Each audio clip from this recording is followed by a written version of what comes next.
Many people who have been in a toxic relationship with someone narcissistic carry a belief that the next person the narc pulls into their trap will fix and change them for the better. This video explains why people can have some of these thoughts, why it can actually look like the narcissist is changing for the better and treating the new supply better, and I'll also cover why narcissists engage in certain behaviors with the new supply that they didn't with you or whomever their last partner was. So make sure you stick around for that because I am so ready to expose all of that for what it really is. So let's begin with why it's a popular thought and theory that a new supply will actually change the narcissist.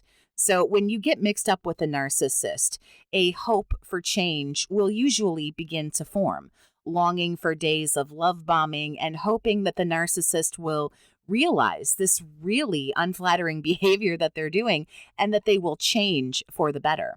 And a main manipulation tactic by a narcissist will be to, over the course of your relationship, make it loud and clear that you are the issue, not them. So naturally, when they move on to a new partner, those feelings that they will change for someone better can actually still kind of linger.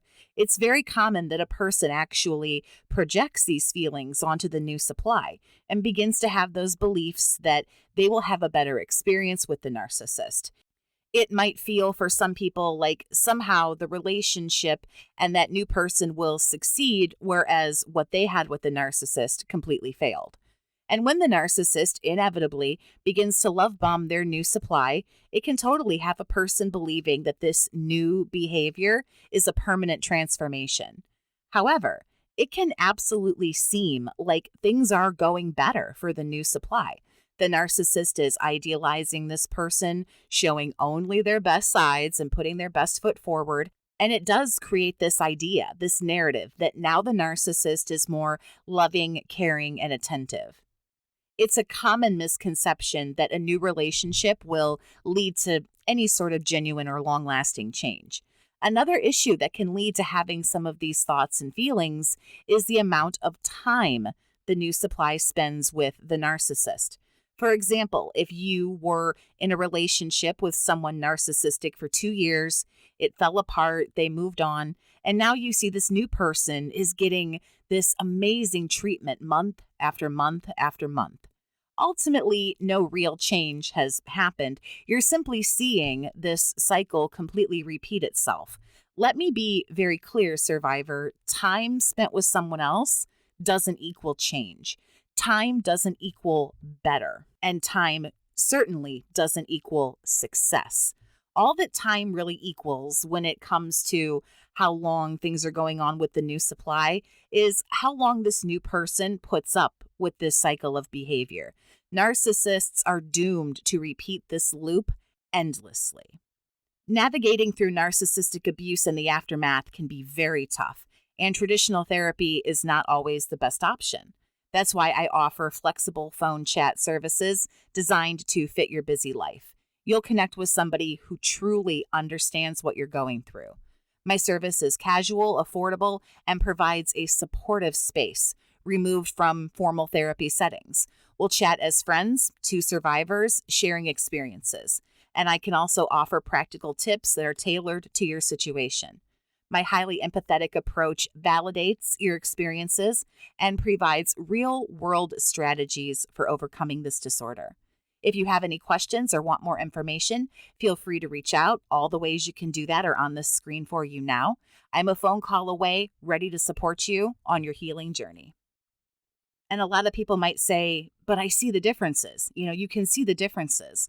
The narcissist is obviously doing things with the new supply that they never did with you. They're going on a trip. They're getting engaged. They're doing things they never did with you, or maybe they had planned to do with you at some point, but now this next person is getting all of this stuff and receiving this treatment. So how can it not prove that things are actually going better and that things have changed with this new person? Well, there are actually really sinister reasons for this. And like I said in my intro, I am so dying to talk about this. Let's get into it. Let's firstly go over love bombing. Narcissists are putting in extra effort to impress this new person. They're all giddy and they yet again think they have found another perfect source like they always do, and they're going to try as hard as they can to groom and brainwash this person. And with trying to impress this new person, it can lead to things like taking trips and commitments like engagement. A narcissist is riding the high of the whirlwindy romance up there on cloud nine. It's all about high effort and energy. They're putting in all that work up front so that once devaluing comes around, and it will, the new supply will hopefully stay the course and endure the punishment and the abuse. So let's also talk about some image management, because this is huge too. It's so important to a narcissist. Never forget that. The image they have. It can be very important for a narcissist to look really present, loving, and desirable with their partner. Trips, public displays of affection, social media postings, those all allow the narcissist to craft this false but perfect looking situation, the perfect narrative. It makes them look good. It makes the new supply look good. And also, everyone around them will see this as well. And this can help the narcissist's smear campaign. If they move on, and they seem to move on and be so loving and so happy in their relationship, this can make all the smack that they talk about you seem credible and believable. It's always about keeping up appearances. They might be attempting to not only hurt you if you see these things, but also impressing the new supply's friends and family and others as well. It's always about what everybody else thinks. But we also can't forget that this is a brand new thing that's happening here with the new supply. So this is an absolutely perfect time for a narcissist to do what these little chameleons do best: completely reinvent themselves. So this is where they act differently and seemingly better. This new person has no idea or little idea about the dark past that a narc has. So you'll see this person with a whole new attitude, all new hobbies, all new activities, doing things they never did with you, and they can appear to be a whole new, better person. There's also another very clear point that we have to talk about that I've only briefly mentioned: manipulation. A narc can purposefully do new and exciting things, maybe things they promised you, with the new supply in order to both make the new supply think that they're so great, look at all this good stuff they're getting, and to hurt you, to make you think the new person is better, to make you think that the narcissist has changed and things are awesome now.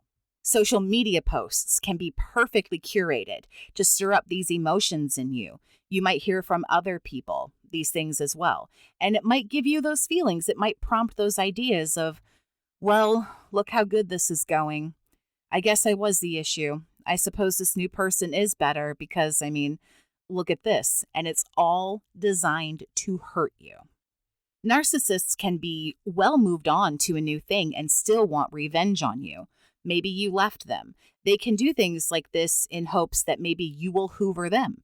They might already be bored to tears of this new person.